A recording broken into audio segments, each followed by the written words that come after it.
Bienvenue dans notre émission La vérité de l'Évangile avec Andrew Wommack. Nous célébrons plus de 50 ans à partager la grâce et l'amour inconditionnel de Dieu. Et maintenant, place à Andrew pour un enseignement sur la parole de Dieu qui transforme les vies. À propos de la grâce, la puissance de l'Évangile. Bienvenue dans notre émission La vérité de l'Évangile. Aujourd'hui, je suis impatient de commencer une toute nouvelle série sur l'Épître aux Romains. C'est vraiment un des sujets sur lesquels je préfère enseigner. Les vérités que je vais partager ont littéralement transformé ma vie et je crois qu'elles auront le même effet sur vous. 1968 est l'année durant laquelle le Seigneur a touché ma vie. Et ce n'est que peu de temps après que j'ai eu une rencontre miraculeuse avec Dieu. J'assistais à une réunion où un homme affirmait que si l'on comprenait les 8 premiers chapitres du livre aux Romains, notre vie en serait inévitablement transformée. J'ai donc pris ces paroles comme un défi et me suis mis à lire les chapitres concernés. Je dois dire que pendant plus de 15 ans, bien que j'ai étudié le livre aux Romains, je n'arrivais pas vraiment à le comprendre. Et la raison est simple. Romains est le chef-d'œuvre de Paul sur la grâce de Dieu. Et il est totalement contraire à la religion légaliste et basée sur nos performances dans laquelle j'ai été élevé. Jésus a dit dans Marc, chapitre 7, verset 13, que les traditions et les doctrines des hommes annulaient la parole de Dieu.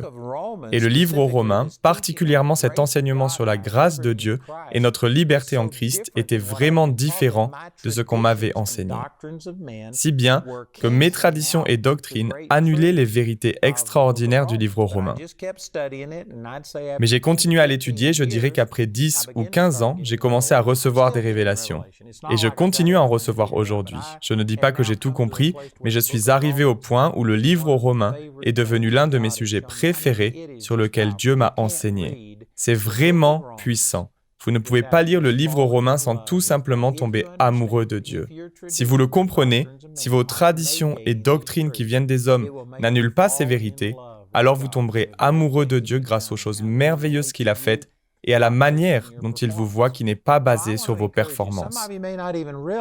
Donc j'aimerais vous encourager. Certains d'entre vous ne vous rendez même pas compte que votre relation avec Dieu est basée sur vos performances, que vous êtes sous le poids de la culpabilité et de la condamnation, et vous vous sentez indigne parce que vous permettez à Satan de vous condamner au sujet de vos péchés. Vous ne le réalisez peut-être pas, mais je vous garantis qu'au fur et à mesure que nous parcourons le livre aux Romains, votre vie en sera révolutionnée.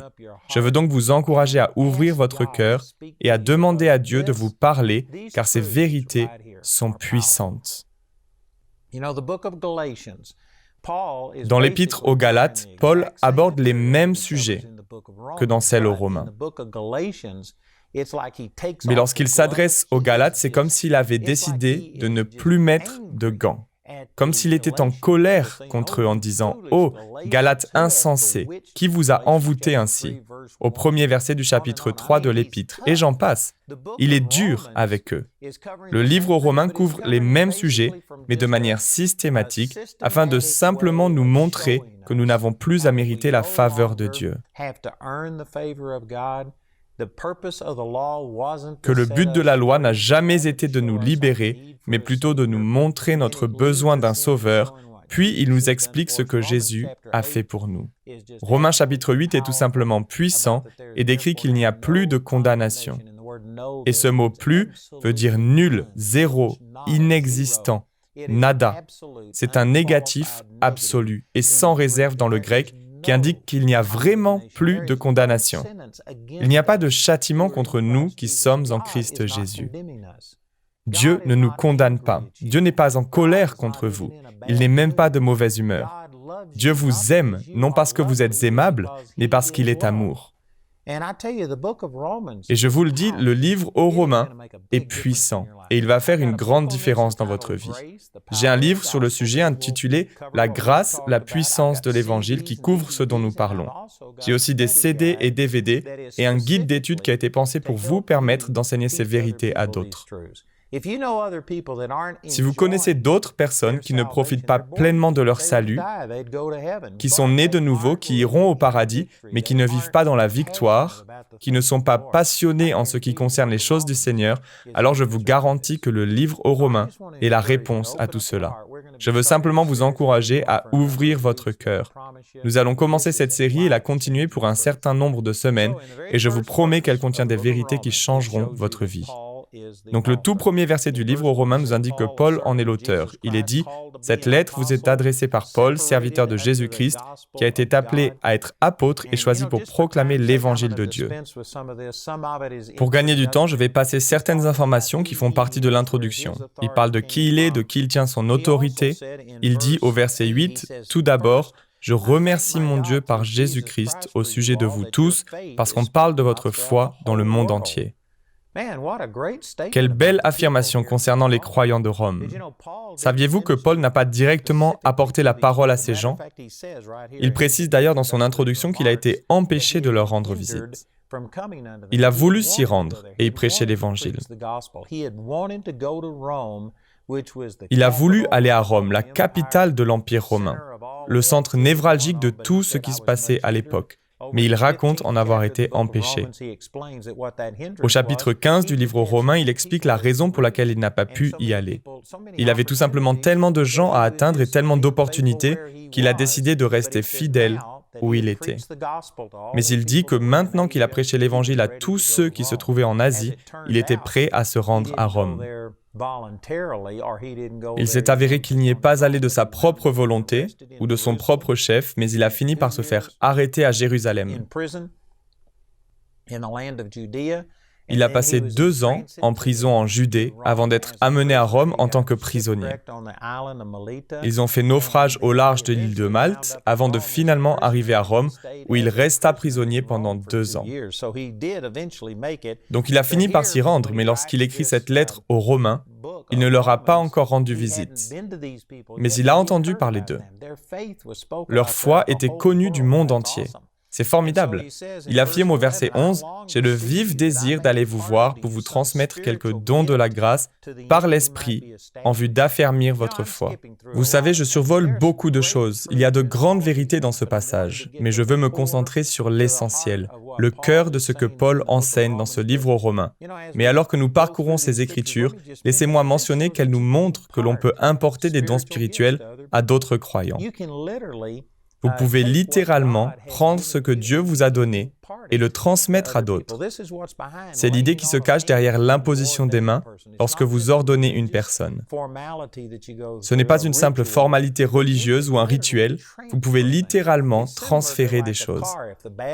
C'est similaire au fonctionnement d'une voiture. Si la batterie meurt, vous devez approcher un autre véhicule et utiliser les câbles de démarrage afin de contourner la batterie défaillante et d'envoyer l'énergie au travers de ces câbles afin de faire démarrer l'autre voiture. Dans un sens, nos mains sont nos câbles de démarrage. Vous pouvez imposer les mains aux gens et libérer la puissance et l'onction de Dieu. Il y a de nombreux exemples de cette vérité. Par exemple, des personnes qui touchent le vêtement de Jésus, comme au chapitre 5 du livre de Marc, lorsque la puissance de Dieu est sortie et a guéri la femme à la perte de sang. Et elle n'est pas la seule à avoir été guérie en touchant simplement le vêtement de Jésus. Pierre, dans le livre des Actes, passait dans les rues et les gens étaient guéris par son ombre. Tout ça pour dire que vous pouvez transmettre, vous pouvez libérer l'onction de Dieu.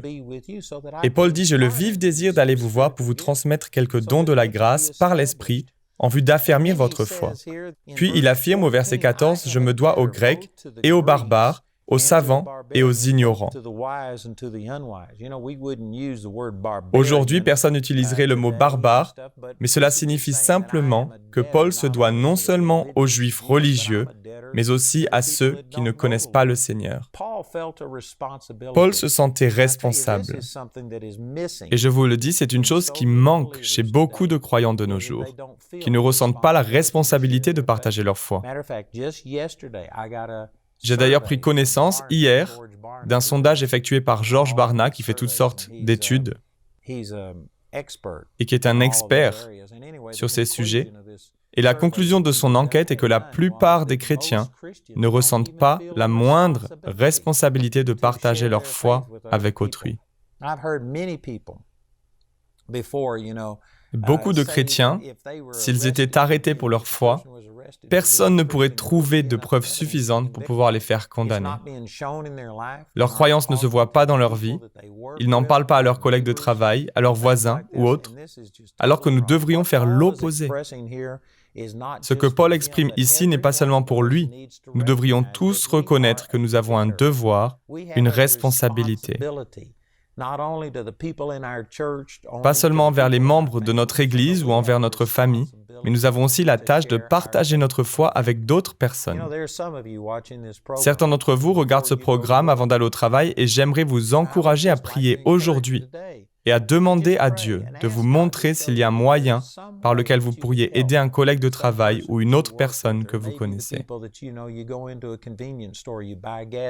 Que vous alliez dans une épicerie, dans une station essence, ou que vous achetiez quoi que ce soit, vous pourriez simplement faire ou dire quelque chose qui bénisse les personnes que vous rencontrez. Nous avons un devoir, nous avons une obligation d'agir de cette manière, et c'est ce dont parle Paul.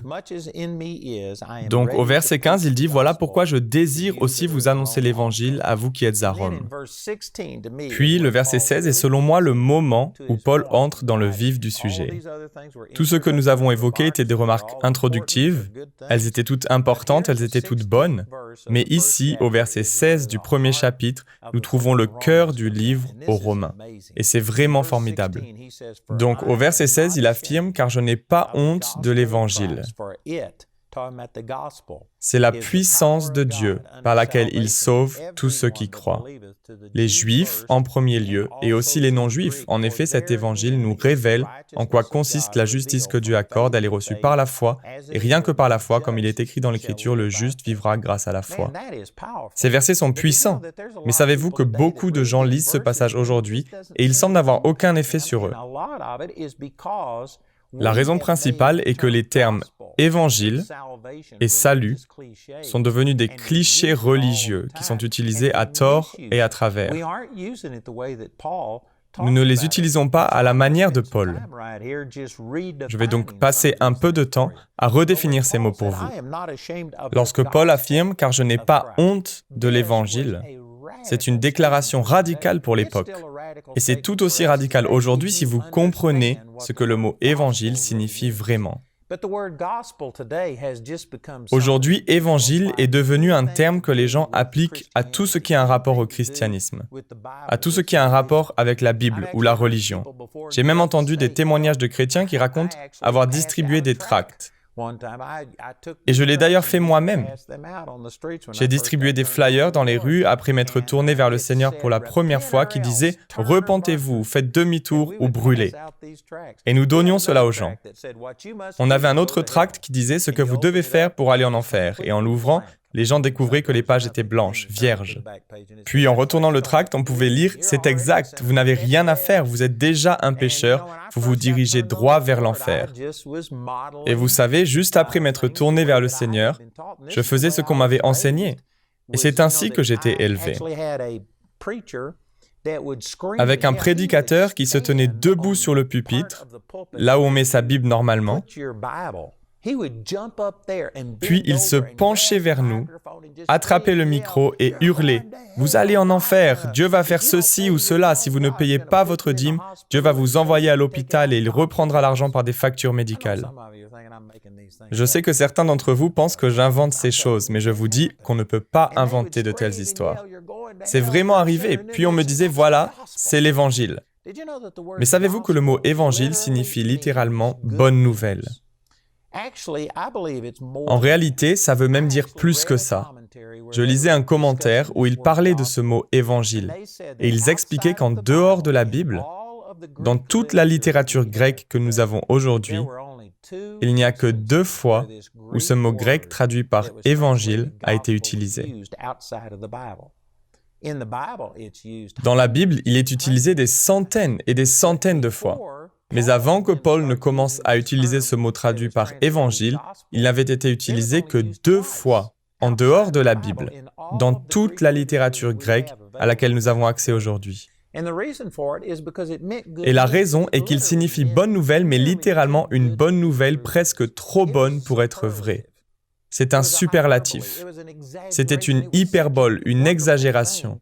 C'est une chose tellement merveilleuse que le mot n'a pas vraiment été utilisé car dans un monde déchu, en dehors de ce que Jésus a fait, il n'y a pas vraiment de bonnes nouvelles, presque trop bonnes pour être vraies.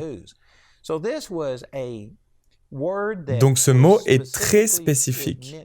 Il signifie bonne nouvelle, mais une bonne nouvelle presque trop bonne pour être vraie.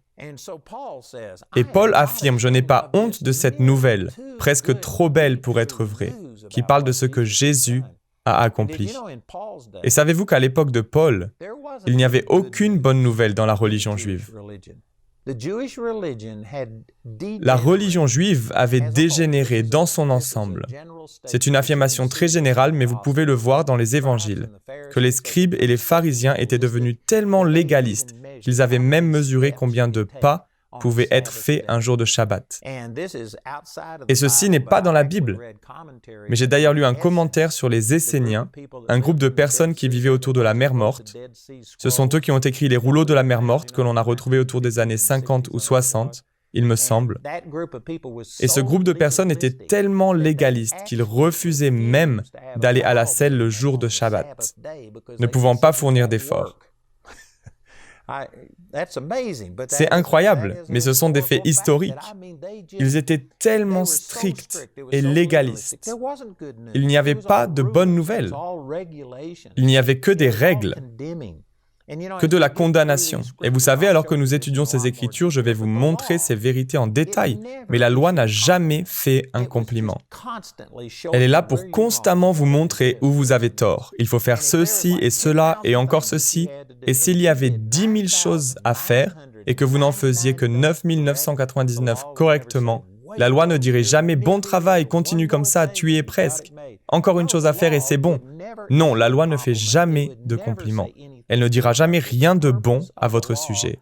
Le but de la loi était de vous montrer votre péché, de vous montrer où vous aviez manqué la cible. Donc si vous aviez 10 000 choses à faire et que vous en faisiez 9 999 correctement, la loi dirait « c'est raté, tu n'es pas digne, tu as manqué la cible ». Avec la loi, on ne peut pas avoir la moyenne. Soit vous avez 20 sur 20, soit vous êtes condamné pour avoir échoué à devenir tout ce que Dieu voulait que vous soyez. On voit cette vérité dans le livre de Jacques, chapitre 2, verset 10, qui dit « En effet, celui qui désobéit à un seul commandement de la loi, même s'il obéit à tous les autres, se rend coupable à l'égard de toute la loi. » Voilà fondamentalement ce que fait la loi. La loi n'a jamais donné à quelqu'un l'assurance d'être accepté par Dieu et d'avoir une bonne relation avec Dieu. Tout ce que la loi pouvait faire, c'est de condamner. C'était l'objectif de la loi. Nous allons continuer d'étudier cela en avançant dans le livre aux Romains. Mais c'est le système qui était en place. Lorsque Jésus est venu sur terre, lorsque Paul prêchait, les gens connaissaient cette religion légaliste basée sur nos performances, qui leur montrait constamment où ils échouaient, où ils avaient manqué la cible. Et ce n'était pas une bonne nouvelle. Il n'y avait pas d'encouragement de la part de la loi. Ce n'était que de la condamnation. Et peu importe votre score, il y avait toujours plus à accomplir.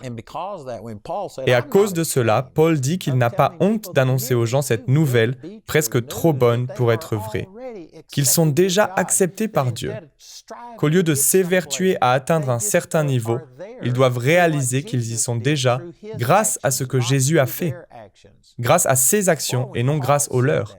Et lorsque Paul disait cela, les religieux de l'époque étaient vraiment offensés. Et laissez-moi vous dire qu'aujourd'hui, bien que ce ne soit peut-être pas aussi catastrophique qu'à l'époque des scribes et des pharisiens, la situation est la même. La religion vous enseigne aujourd'hui qu'il vous faut garder toutes ces règles et ces régulations pour être accepté de Dieu. Vous savez, dans mes réunions, je donne souvent le témoignage que j'ai vu mon fils ressusciter des morts. Et je demande combien croient que Dieu est capable de ressusciter les morts aujourd'hui. Et les gens qui viennent à mes rassemblements sont en majorité des chrétiens remplis du Saint-Esprit. Ils croient dans la puissance miraculeuse de Dieu, ils croient que des miracles arrivent aujourd'hui, et je sais que presque 100% de l'assemblée pourraient lever leurs mains et dire « Amen, je crois au miracle ». Mais si je demandais, imaginons que quelqu'un meure ici, aujourd'hui, s'il tombait raide mort, combien d'entre vous croient que Dieu peut le ressusciter d'entre les morts ? Savez-vous que la grande majorité de ces gens lèveraient leurs mains et diraient « Oui, je le crois ». Et que je continue en disant « D'accord, si vous le croyez, alors vous venez ici et vous priez pour la personne ». Tout à coup, leur foi se transformerait en peur. Leur excitation se transformerait en appréhension. Pourquoi? Ont-ils arrêté de croire que Dieu pouvait, que Dieu avait la puissance de ressusciter un mort et que Dieu fait encore des miracles aujourd'hui? Non. Ils croient toujours que ça peut arriver. Mais la raison pour laquelle la plupart des gens seraient intimidés et effrayés si je disais « D'accord, vous venez ici et priez pour cette personne » est parce qu'ils vivent avec la conscience du péché. Ils vivent en pensant être indignes, en pensant qu'ils auraient dû faire plus et tout cela. Vous savez ce que c'est la loi. C'est ce que la loi vous fait. La loi vous fait vivre dans un état constant de condamnation, sachant que Dieu pourrait faire quelque chose, mais doutant qu'il le fera parce que vous ne vous sentez pas digne. Si ce que je dis vous décrit, alors vous vivez sous la loi. Vous ne le réalisez peut-être même pas. Vous pouvez dire « Eh bien non, je n'offre pas de sacrifice d'animaux, je ne porte pas de tunique religieuse et je n'observe pas les jours saints. » Vous savez, c'est exactement comme si vous étiez sur le même chemin, mais juste dans un véhicule différent. Aujourd'hui, au lieu de devoir respecter toutes les lois juives et observer tous ces commandements, de devoir porter des phylactères et ce genre de choses, on se sent obligé d'aller à l'église, on doit payer sa dîme, on doit lire sa Bible, on doit être saint. On ne peut pas se mettre en colère ou perdre son sang-froid. Il faut faire ceci, il faut prier un certain nombre d'heures et il faut faire cela. C'est exactement le même principe, on se trouve sur la même route. Il y a simplement des restrictions différentes, des règles différentes, des régulations qu'il faut suivre. Et c'est la mentalité de la loi de penser qu'il nous faut faire ces choses pour être accepté de Dieu. Ce n'est pas vrai, ce n'est pas l'Évangile. L'Évangile, la nouvelle presque trop bonne pour être vraie, c'est que Dieu vous aime car il est amour et non parce que vous êtes aimable. Et il vous a déjà accordé son pardon, il a déjà payé pour votre péché. La seule chose qu'il vous demande est que vous soyez humble, que vous arrêtiez d'essayer de gagner sa faveur et de mériter une bonne relation avec lui, mais que vous receviez ces choses comme un cadeau en mettant votre foi en ce que Jésus a fait pour vous. Et savez-vous qu'en disant ces choses, en décrivant le vrai évangile, je vous garantis qu'il y a beaucoup de gens qui regardent ce programme et qui sont offensés par ce que je dis, qui pensent que c'est trop simple. Ils disent non, il faut vivre saint, il faut que vous arrêtiez de faire ceci et cela. Et c'est exactement ce système religieux auquel Paul devait faire face en disant que non, je n'ai pas honte de dire aux gens que ce n'est pas par leur propre bonté qu'ils n'ont pas à être saints et à mériter la faveur de Dieu. Jésus a payé le prix à votre place et tout ce que vous avez à faire, c'est de tendre la main et de le recevoir par grâce au moyen de la foi. Et cette vérité est une offense pour les religieux d'aujourd'hui, comme elle était offensive pour les religieux de l'époque de Paul. Et je vous garantis que c'est une affirmation puissante, c'est l'Évangile. C'est la puissance de Dieu pour le salut et la libération de quiconque croit. Aujourd'hui, on ne comprend pas vraiment l'époque de Paul. Et si vous ne pouvez pas comprendre cette idée simple que tout est donné par grâce et s'obtient au moyen de la foi, alors vous ne pourrez pas comprendre le livre aux Romains.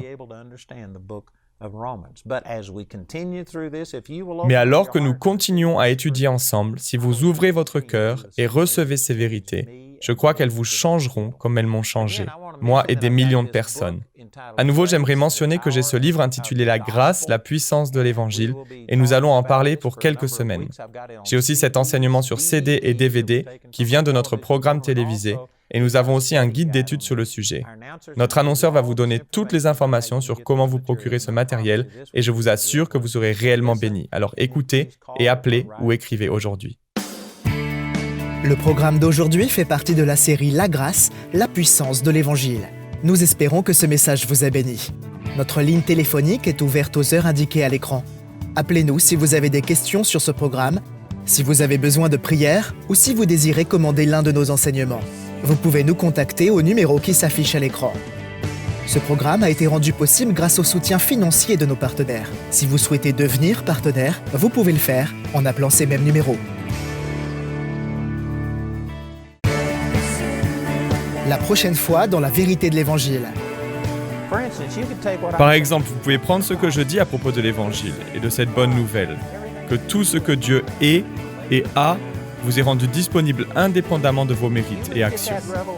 Si vous preniez cette révélation, que vous l'embrassiez en disant « Je suis libre, Dieu m'aime, je suis sauvé et pardonné, je n'ai pas à mériter la faveur de Dieu »,